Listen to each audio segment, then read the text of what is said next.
y presentar. Ahí está. Entonces, decía, este acá es el ejemplo, entonces, que resolvimos en el pizarrón, este que está acá, paso a paso.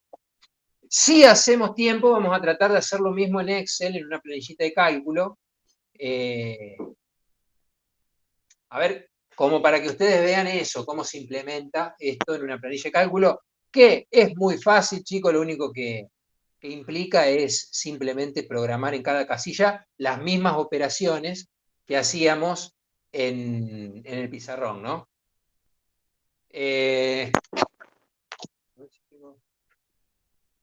No tengo llave acá, Joan. Llama por teléfono. Ah, está. Bien. Entonces, este ejemplito, repito, el mismo que resolvimos recién. Acá está un poquito lo del costo computacional o la cantidad de cálculos que teníamos que hacer, y que yo les decía que por esa sutileza de no trabajar con el vector B, el número de cálculos en la matriz LU es menor que en la descomposición de Gauss. El trabajo total en la eliminación de Gauss es este, ¿no? Si n es la dimensión de nuestra matriz, o sea, siempre recuerden que las matrices son cuadradas, si son n por n, el número de cálculos aproximado, más o menos, sería, si es una matriz de 3 por 3, 2n al cubo sobre 3, ¿no?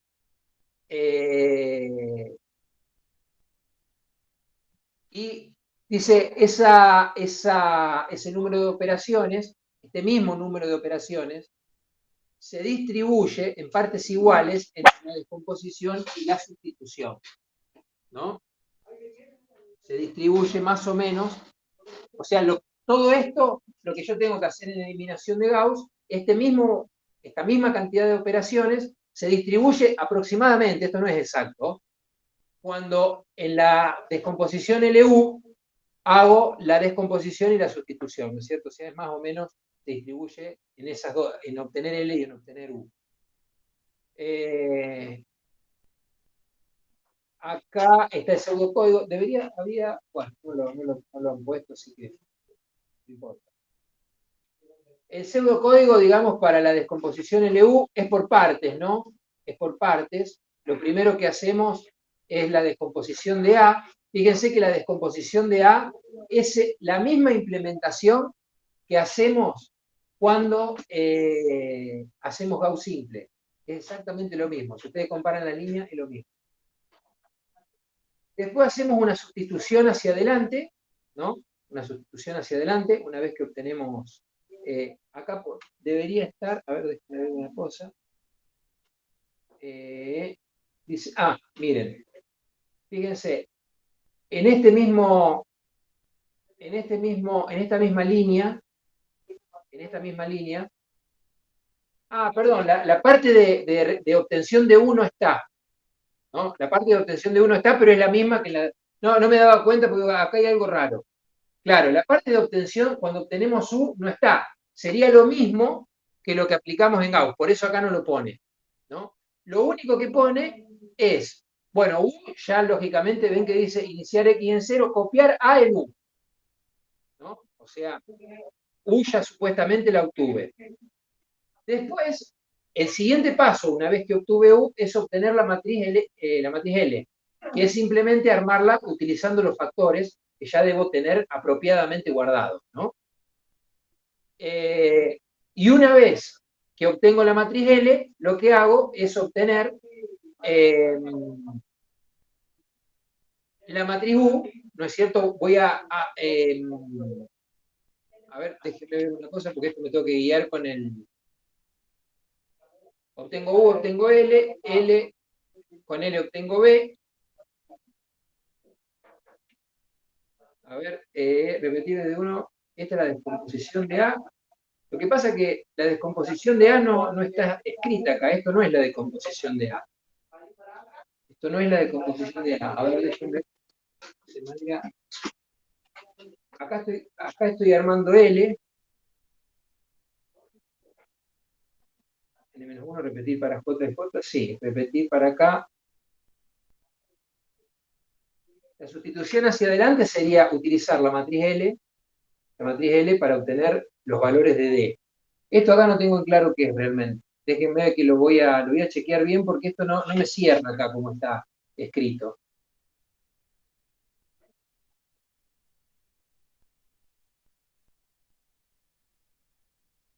No me cierra como está escrito realmente. Creo que en repetir para J desde I más 1 hasta N, ahí está armando los factores y está de L y abajo está reduciendo la matriz, me parece, Acá sí, de la U. acá sí está armando acá está armando los factores de L. Y Y ahí está, está bien, no, está bien, porque está bien. Lo que pasa es que mezcla este L con esto. Eso está mal, ¿no? O sea, yo debería distinguir, o sea, si bien es el mismo valor, ahí es donde está la confusión, porque L es una matriz y acá sí estoy armando, acá estoy trabajando con coeficientes, ¿no? Esa es lo que confunde. Eh, está llamando L a los factores, ¿no? Claro, este L es el factor que arma acá y lo Claro. utiliza para multiplicar, ¿no? Para multiplicar. Acá sí, entonces, está bien, acá está haciendo la reducción. Por lo tanto, este paso acá podría ser el mismo que en la descomposición de Gauss. O sea, al elemento que quiero hacer cero, le resto el elemento de arriba, ¿no es cierto?, de la fila de arriba, multiplicado por el factor, que es lo que hacíamos en el pizarrón, ¿no? A este elemento le resto el elemento de la fila de arriba multiplicado por el factor correspondiente, ¿no? Eso, entonces, efectivamente, en esta fila está haciendo la reducción de A, ¿no? Está haciendo la reducción de A. O sea, estoy pasando de A a U. Una vez que pasé de A a U lo guardo, y como L, fíjense, L ya la armé acá arriba. En realidad, no la armé todavía, sino que guardé, ¿no? Guardé los factores, fui guardando los factores. Una vez que guardé los factores, fíjense que como yo ya sé que los elementos de la diagonal de L son 1, directamente digo que el primer elemento es igual a mi vector B, al elemento 1 de mi vector B, ¿no? Que es lo que nos dice esto acá, ¿no? Si esto lo igualo a un vector B, entonces este elemento, como está multiplicado por 1, es igual al elemento que está de este lado. ¿Estamos de acuerdo? O sea, esta variable es igual al elemento que está de este lado. Eso es lo que está diciendo acá, en esta línea, ¿no? En esta línea acá. Acá. Después, sí tengo que despejar, y fíjense que el elemento 2 va a ser el elemento 1 menos el factor multiplicado por el elemento J, ¿no? O sea, voy despejando desde arriba hacia abajo. ¿Estamos? Y finalmente, ahora sí, obtengo la sustitución hacia atrás utilizando la matriz U. Fíjense que utilizando esta matriz U, esta sustitución hacia atrás es la misma, exactamente la misma que la de Gauss, ¿no? O sea, esta parte acá y esta parte acá, salvo por esta línea que armamos los factores, es lo mismo que en Gauss. Yo podría aplicar el mismo algoritmo que aplicamos en Gauss simple, ¿no? Porque es lo mismo. Con la diferencia que no voy a aplicar las operaciones en el vector B. Fíjense que acá la línea en la que aplico operaciones en el vector B no está. O sea, fundamentalmente es tener en claro esas diferencias, ¿no? Bien. Esto que es matriz inversa y después Profe, los... tengo una duda. Sí, decime. El número, no sé si entendí mal o vi mal, pero el número de operaciones acá en la descomposición LU es proporcional a n el cubo. Sí, hay. Sí, O sea que es igual que en Gauss, pero no era que eran distintos el número de operaciones. sí, por eso digo, es una sutileza. Acá no está, por ahí no está en las slides expresado. Es una sutileza, si quieren vayan al chakra. Acá dice que más o menos el número de operaciones en Gauss se distribuye en este número de operaciones. O sea, para Gauss tenés este número de operaciones. Este mismo número de operaciones se distribuye entre lo que es la descomposición y la sustitución en LU. Es más o menos lo mismo. Sin embargo, si ustedes van al Chapra, que es un poco más específico que lo que dice acá, y van a ver que el hecho de no tener que trabajar sobre el vector B haciendo las mismas operaciones que en Gauss, en la descomposición LU, lo que se logra es que el número, en la descomposición LU, el número de operaciones sea en general un poco menor o levemente menor. Eso por un lado. Esa es una ventaja. La otra ventaja es la ventaja de que yo puedo cambiar la matriz A y no tengo que volver a calcular todo. Puedo cambiar el vector B, el vector de resultados, como vimos el ejemplo con las cajitas, ¿no? Puedo cambiar el vector B y no tengo que cambiar la matriz A, por lo tanto, no tengo que hacer todos los cálculos cada vez que cambio B, ¿no es cierto? Esa es la otra ventaja. O sea, son dos ventajas. Un número de operaciones levemente menor, y no tener que hacer todos los cálculos si me cambia el vector B. Esas son las dos ventajas que tiene LU con respecto a la descomposición de Gauss. ¿Vamos? Listo, profe, clarísimo. Bueno, esto lo vamos a ver en la última clase, lo mismo que sistemas mal condicionados, y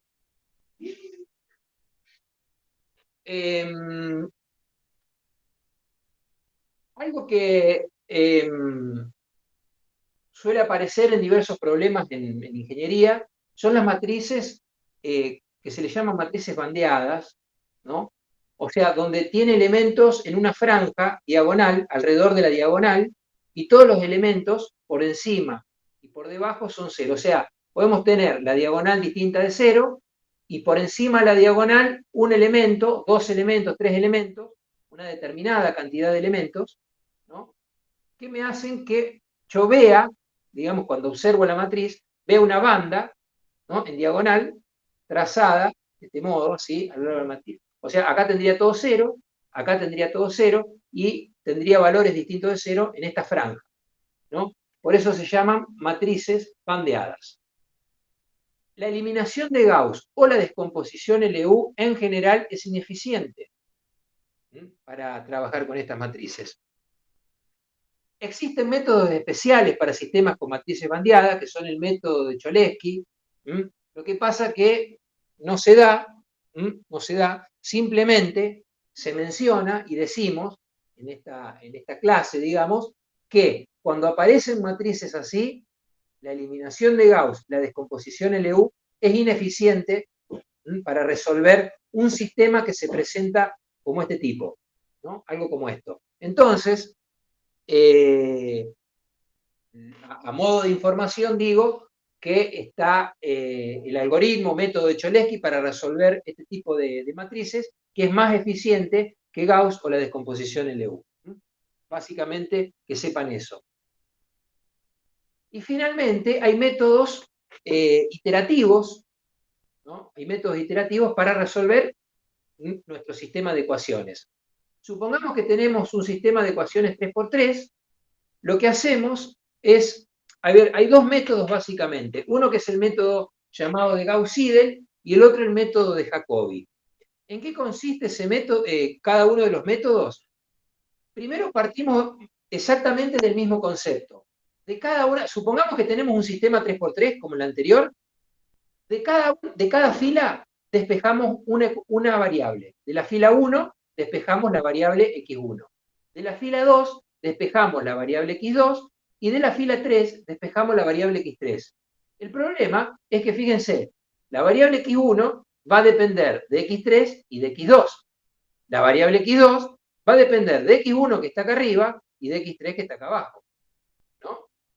O sea, x1, x2 y x3 dependen a su vez de las otras variables. Entonces, no puedo hacer sustitución. Capaz que en este sistemita que es 3×3, sí, yo puedo reemplazar esto acá y despejar y llego a un resultado analítico, digamos, de manera directa. Pero cuando tengo un sistema de 100%, no puedo empezar a reemplazar y ver qué obtengo. Lo que se hace es precisamente esto. De cada fila despejo una variable, ¿no? Este es un sistema de 3×3, entonces despejo x1, primer fila, x2 de la segunda fila, x3 de la tercera fila. ¿En qué consiste el método de Gauss-Seidel y el método de Jacobi? Muy simple. Acá, en este cuadrito, están bien descritos cada uno de ellos. Se distinguen fundamentalmente en cómo voy a inicializar el cálculo, ¿no? Según como yo vaya a inicializar el cálculo, entonces voy a aplicar o el método de Gauss-Seidel o el método de Jacobi. El método de Gauss-Seidel, yo le doy un valor inicial, el que sea. Puede ser 0, puede ser 1. Si yo más o menos conozco el problema, puedo dar un valor inicial que tenga algún sentido físico. Si no lo conozco, bueno, voy a dar un valor que puede ser 0, puede ser 1, y le voy a dar valor inicial a x2 y a x3, ¿no? Por ejemplo, si estoy trabajando con Jacobi, digo, bueno, x2 y x3 le voy a dar a ambos como valor inicial 0. Pongo el 0 acá, pongo el 0 acá, hago la cuenta y obtengo x1. Con ese valor de x1 me vengo acá, pero a su vez esta ecuación depende de x3. Vuelvo a usar el valor inicial que le di a x3 acá arriba. Pongo el 0 acá. Pero fíjense, ahora ya x2 lo voy a calcular con el valor de x1. Tengo x1. Vengo acá y pongo x1. Vuelvo a usar x3 como el valor inicial y hago la cuenta. Y obtengo un valor de x2. El valor de x2 que yo había puesto inicialmente acá como 0, ahora lo va a reemplazar ese valor. Con ese valor me vengo x2 acá, y con el valor de x1 que obtuve acá, lo reemplazo también acá. Tendría que haber una flecha que haga esto, acá, ¿no? Faltaría esa flecha que haga esto hacia acá, ¿no? Entonces, este x3 ya lo voy a calcular con un valor de x1 y x2 conocido, y obtengo x3. Ahora, x2 y x3, que yo había inicializado en 0, ahora tienen este valor y este valor, y los vuelvo a poner acá. Pongo acá y pongo acá. Vuelvo a calcular un x1. Con ese x1 me vengo acá, el x3 vuelvo a tomar el que calculé acá. Lo pongo acá, vuelvo a calcular otro x2, lo pongo acá, el x1, pongo el que calculé acá, y así voy haciendo todo el procedimiento, ¿no es cierto? El loop, digamos, hasta que x1, x2 y x3 no cambian tanto. ¿Se entendió cómo es el procedimiento? O sea, lo que ustedes tienen que entender es cómo ir reemplazando los valores nuevos que van a obtener. Cada vez que obtienen para ser simple, cada vez que obtienen un valor nuevo, lo reemplazan por el que tenían anteriormente y lo usan. Se reemplaza y se usa. O sea, acá puse x2, x3, pongo x0. Cuando obtengo este x2 acá, el x0 que tenía acá automáticamente lo reemplazo por este que obtuve y lo uso, ¿no? O sea, el método de Gauss-Seidel consiste en siempre utilizar el valor más nuevo que yo tenga para la variable que estoy calculando. ¿Está bien? ¿Se entendió eso? Sí, profe. Bien, el método de Jacobi difiere un poco, porque yo voy a calcular los tres valores de manera simultánea. Acá, en el método de Jacobi, le voy a tener que dar valor a x1, a x2 y a x3. A todos. Supongamos que a todos los inicio en 0. Entonces, agarro, acá ¿quién tengo? x2, x3, listo, pongo 0 acá, 0 acá. Me vengo, no calculo nada todavía. Me vengo acá. ¿Quién tengo acá? x1, x3, listo, pongo 0 acá, 0 acá.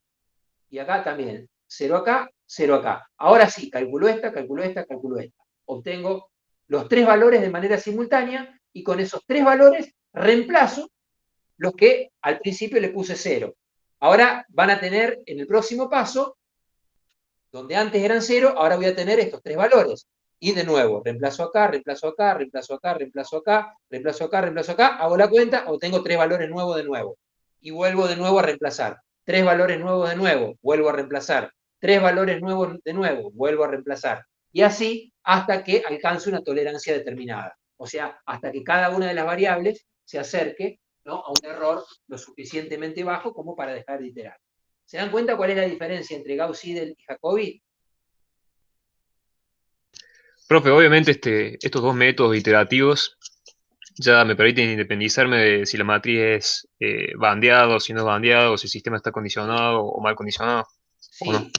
Sí, de todas maneras, a ver si está, sí, pensé que lo habían sacado también. De todas maneras, hay criterios, ¿no?, que uno puede aplicar para saber si va a haber convergencia o no, porque podría ocurrir que el método, no digo que no tenga convergencia, pero para cada vez que querés obtener una solución, tenés que hacer 100 iteraciones, porque cuesta mucho que converja. Y bueno, en ese caso, te conviene aplicar otro método.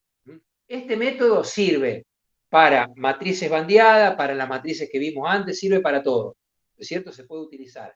El problema es, yo no diría que no va a converger, pero sí diría que podrían existir casos en que el número de iteraciones cada vez que quiero resolver es demasiado alto.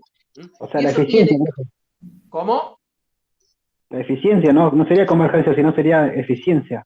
Claro, no tiene la eficiencia suficiente para poder obtener una convergencia en un número de iteraciones relativamente bajo. Entonces, en Además, eso, sí, además depende mucho del valor inicial que le demos, o sea, del conocimiento que exactamente, tengamos del problema.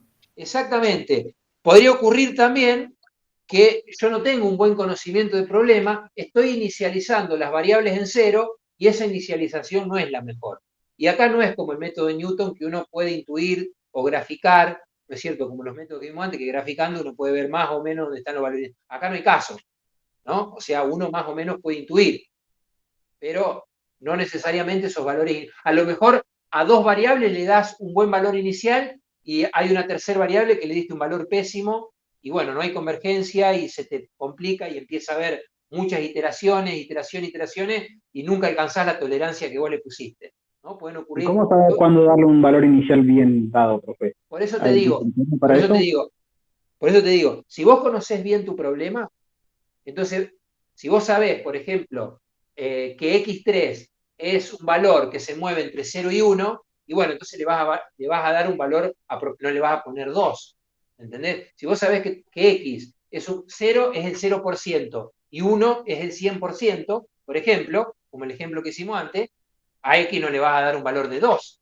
tendrías que darle un valor entre 0 y 1, ¿no? Entonces, eso es conocer tu problema. Lo mismo para las demás variables. Ahora, si vos tenés una variable que puede estar entre menos infinito y más infinito, y bueno, entonces estás complicado ahí, ¿no? Porque no vas a saber qué valor poner. A lo Profe, ¿y mejor hay poner, alguna ventaja entre ambos métodos, uno sobre el otro? Entre Seidel no, y no Jacobi. necesariamente, no necesariamente, depende. No necesariamente. Son muy similares, son muy similares. Técnicamente, por el procedimiento que se utiliza, este debiera converger primero, pero es más sensible a los valores iniciales. Este acá, este acá es más lento y tal vez sea menos sensible a los valores iniciales. La única diferencia que se puede establecer, pero la verdad que son métodos prácticamente iguales, no hay mucha diferencia. ¿Mm? Veamos entonces, bueno, acá dice que podemos aplicar el método de Gauss-Seidel y Jacobi al mismo sistema con el que venimos trabajando, ¿no? Vamos a ver si podemos hacer un ejemplito la clase que viene. Acá está el método, el algoritmo, ¿no es cierto?, que se aplica. Eh, Fíjense que obviamente que tienen que incorporar ustedes una tolerancia, que digamos un valor de error especificado, ¿no? Este es el valor que ustedes van a ir obteniendo. Recuerden que esto se obtiene como x nueva menos x vieja sobre x nueva multiplicado por 100. Cuando este valor sea menor, acá me parece que este sí no está mal. Repetir mientras este valor sea mayor que la tolerancia, tengo que repetir. Acá dice repetir mientras, podría ponerlo de otro modo, ¿no? Podría ponerlo frenar, en realidad, cuando se cumpla que EA sea menor que la tolerancia. También podría ser. Al Profe, y revés, la EA la tendríamos que probar en todas las incógnitas, ¿no? sí. Es más, vos podés cumplirla en una incógnita, suponete que tenés un sistema 100%, podés cumplirla en 99 incógnitas, mientras que en una no la cumplas, el método va a seguir iterando. Claro. ¿Y sabés qué suele pasar a veces? Que este error se te va a cero en las 99 incógnitas y hay en una que todavía sigue siendo grande. Entonces eso genera problemas. ¿Mm? Suele generar problemas. Por Eh, eso estos métodos se deben usar cuando hay poquitas incógnitas, ¿no? no necesariamente. O sea, a ver, si vos me preguntás por conveniencia, sí. Si tenés menos incógnitas es mucho más sencillo que converja, porque estás hablando, si tenés tres incógnitas, estás hablando de un plano que se intersecta en el espacio, ¿no? Entonces eso es mucho más fácil de converger, de obtener la solución que, digamos, que algo que es multidimensional. Bueno, el algoritmo es exactamente, a ver, esto es para Gauss-Seidel, ¿no? O sea, es esto acá, ¿no? Es primero despejar cada una de las ecuaciones y después simplemente irlas reemplazando en la medida que las vamos obteniendo, ¿no? Obviamente que hay que darle valor inicial a todo, ¿no? A todo fíjense que acá hay que iniciar las X, ¿m? El X anterior lo puedo setear en 0. El X anterior acá lo voy a igualar en X, y a X le di valores 0. La primera iteración va a ser igual a esto. Y bueno, empiezo a operar, ¿no es cierto? Tienen que ir siguiendo esta lógica acá, ¿no? Esta lógica acá, que tiene que ver con los índices que se describen acá. Fíjense que acá se van calculando las X y nueva, las X y nueva, y acá hago la prueba, la prueba de error, ¿no? Mayor es EA de XY. O sea, fíjense, de una vez que, bueno, eso es importante, una vez que tenemos la primera iteración, que tenemos valor para todas las variables, ¿no? Me voy a quedar con el mayor, ¿no? O sea, con el que tenga mayor error, ¿no? Con el que tenga mayor error. Y ahí el mayor lo hago igual a mi error aproximado, ¿no? Y ahí lo comparo. ¿El error aproximado es mayor o menor que la tolerancia? Si es mayor, sigo, porque todavía tiene que ser más bajito. Sigo, hago todo el cálculo de nuevo, hago los reemplazos correspondientes y vuelvo a ver cuál es el mayor. Por ahí, en la misma iteración, vuelve a ser la misma variable o por ahí cambia. La variable que ahora me da un error mayor es otra. Podría ocurrir eso. Pero bueno, eso el algoritmo lo contempla, ¿no es cierto? Y Jacobi es lo mismo, con la única diferencia que en lugar de ir reemplazando o ir tomando la X que calcula, fíjense que va a ir, habría que ver bien acá los índices, pero lo que va a hacer es ir simplemente calculando, utilizando todos los valores iniciales que yo seté acá, ¿no? Todos los valores iniciales que yo seté acá, los va a utilizar para resolver de una sola vez todas las ecuaciones, ¿no? Y después hace lo mismo, ¿no? Calcula el error, se queda con el mayor, y ese mayor lo compara con la tolerancia. Lo importante que ustedes tienen que saber es la diferencia, que en uno siempre utilizo el valor más actual. O sea, en la siguiente ecuación voy a utilizar los valores más actuales que tenga. En este caso x1, y el x3 lo traeré de acá arriba porque todavía no tengo un valor más nuevo. Y en el caso de Jacobi, doy los tres valores, los uso a todos, tengo tres valores nuevos, los uso a todos, tres valores nuevos, los uso. ¿Cierto? O sea, es de ese modo. El criterio de convergencia, que es un poquito lo que decíamos recién, fíjense, el método es convergente si A es diagonalmente dominante. ¿Qué significa eso? ¿Qué significa eso? Que si el valor absoluto del componente de la diagonal es el valor absoluto del componente de la diagonal para cada fila, ¿no? Para cada fila, es mayor a la sumatoria de todos los componentes de esa fila. ¿Qué significa eso? ¿Se dan cuenta? Miren, vamos a ir al pizarrón.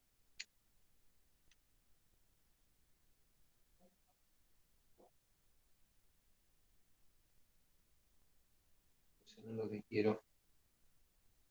No sé si se ve ahí el pizarrón. ¿Lo ven ustedes, chicos, el pizarrón? Un simple ejemplo para... Sí se ve, profe, pero sigue compartiendo pantalla. Sí, es solamente, si se ve es suficiente. Supongamos que tienen 7, 5, 8, esa es su matriz, 3, 20, 4 y 5, 6, 19. Bueno, tendría que poner un valor más grande acá. Acá voy a poner 15. ¿Vamos? Dice lo siguiente, fíjense, por eso no quiero dejar de compartir. Dice lo siguiente, el valor de la diagonal tiene que ser mayor a la sumatoria de cada valor de la fila, j igual a 1, ¿no? J igual a 1, mantengo esa fila.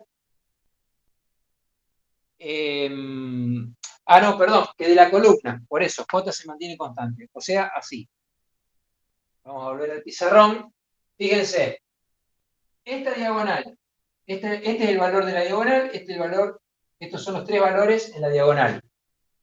Este valor tiene que ser mayor a la sumatoria de este valor y este valor. O sea, eso es lo que me dice el enunciado ese, ¿no? 15, 5 y 3, 8. Por lo tanto, la sumatoria de estos valores es mayor que el elemento de la diagonal. Se cumple. Acá, el elemento de la diagonal es 20. 20, 6 y 5, 11. La sumatoria de los elementos de la columna son mayores al elemento de la diagonal. También se cumple.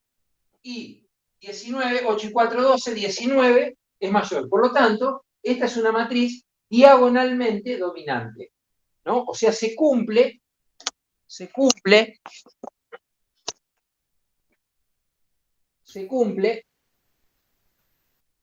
esto que dice acá. De ahí debe surgir lo del pivoteo, ¿no, profe? ¿Cómo? De ahí debe surgir lo del pivoteo, de que agarrar el cofactor con el número más grande, Sí, no. A ver, esto es una para que pruebita. sea más Sí, fácil que las sumas la sumatoria sea menor claro, yo al... puedo, a ver, repito, yo puedo hacer que si a veces, no siempre, yo puedo reacomodar mi sistema para que sea diagonalmente dominante. ¿Se entiende? A lo mejor como está armado el sistema no es diagonalmente dominante. Vamos a volver al pizarrón. Supongamos que este sistema en lugar de tenerlo armado así, a priori lo tengo armado así. Lo tengo armado así. 5, 6, 19, 3, 20, 4. Así como está, no es diagonalmente dominante, ¿no? Porque fíjense que los elementos de la diagonal no son los mayores, ¿no? Lo puedo invertir. Si bien se va a cumplir esto, lo que pasa es que no leí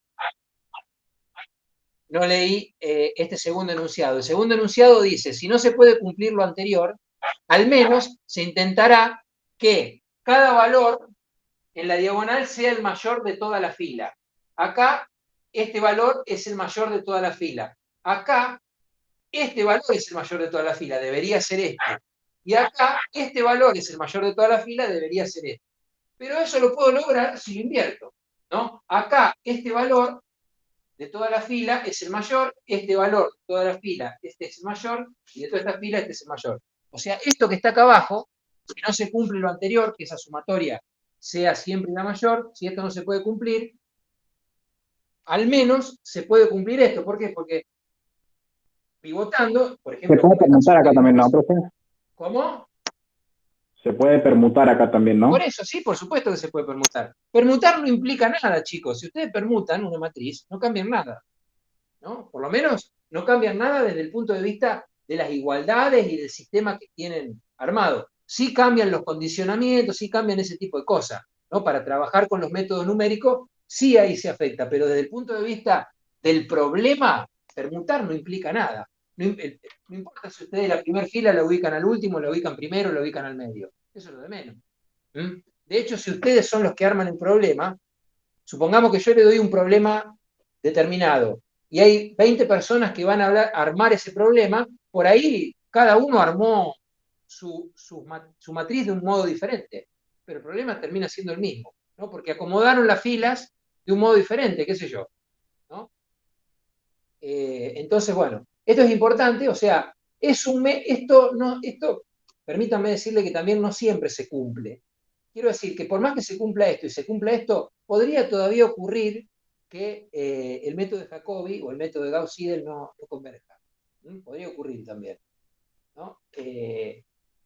Bueno, acá muestra lo que pasa si no se cumple esto, si no se cumple ninguno de los dos. Si se cumplen, uno parte de valores iniciales, ¿no? Parte de valores iniciales, fíjense que acá pone 0, y se va, ¿no? Poco a poco, converge a la solución. En este caso, uno parte de valores iniciales y cada vez, si esto no se cumple, cada vez se aleja más de la solución. Este gráfico es un poco, geométricamente no tiene tanto sentido, pero bueno, es ilustrativo, digamos. Y bueno, esto es lo último, después hay algunos estudios de casos, ¿no? A ver si hay, acá tienen un sistema armado, ¿sí?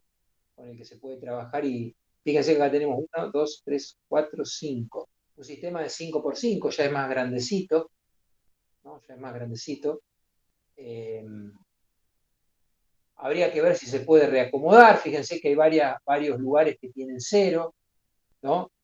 Lo que pasa es que estos estudios de caso se han dejado antes de que se recortara todo lo que es LU con pivoteo y demás, porque acá hay que aplicar LU, hay que hacer pivoteo y demás, pero bueno, eso no lo hemos visto, ¿no? Lo importante es que ustedes sepan que esto se puede resolver con alguno de los métodos que vimos recién. Se aplica, este sistema de ecuaciones sale de este esquema acá, que es caudal por concentraciones en distintos reactores químicos, ¿no?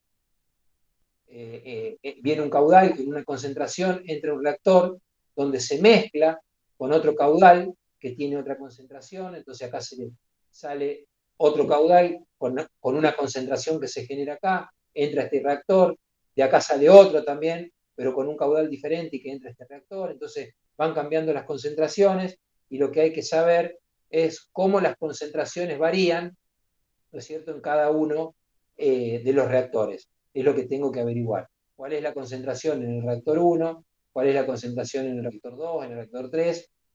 Dependiendo de cómo los caudales me van diluyendo la concentración inicial, ¿no es cierto? Que es la que entra acá. Bien.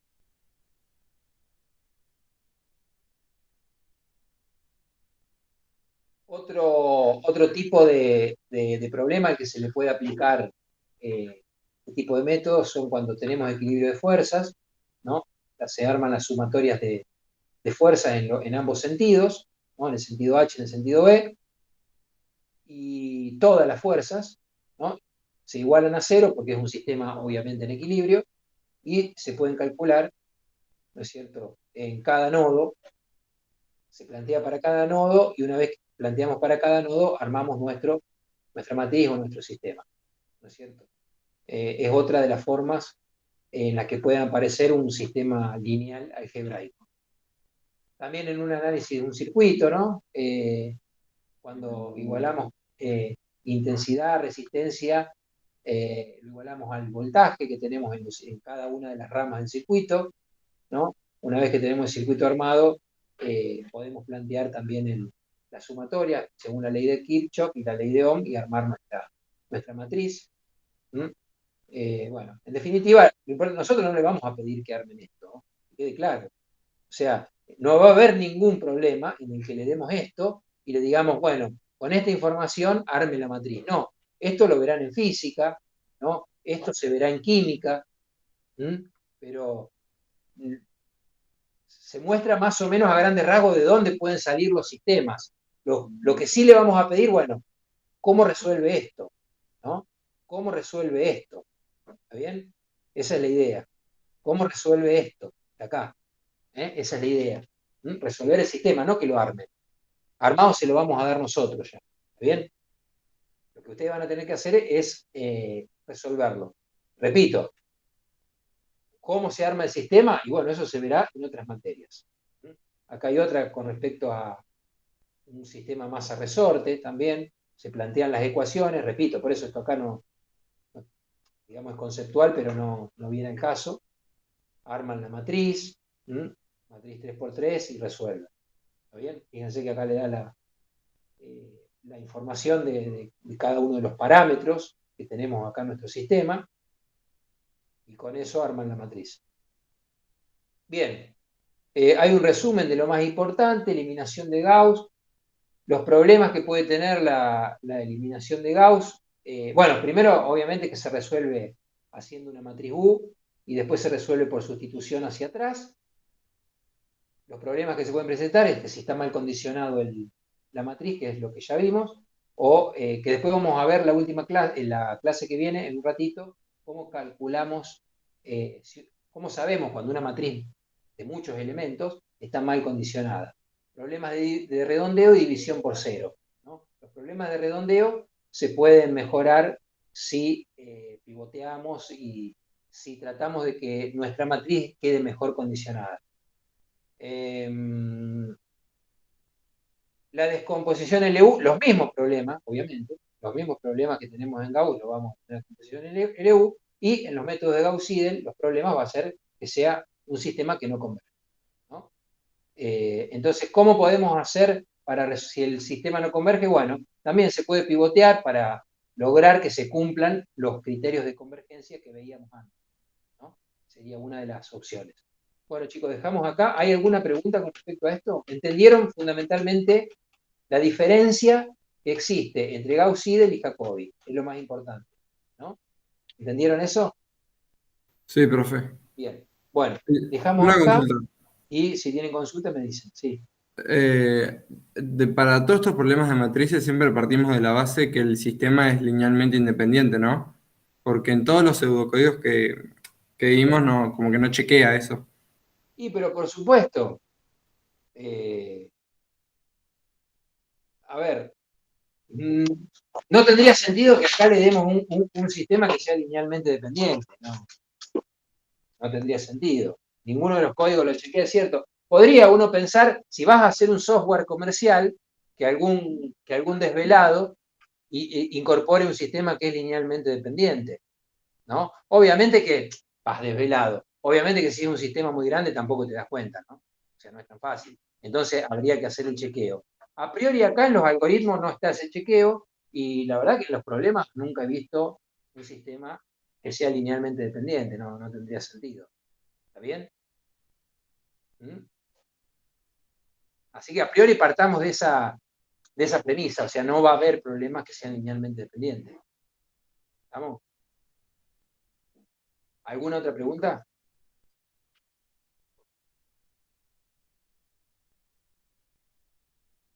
Bueno, si no hay ninguna pregunta, cortamos acá. ¿Vamos?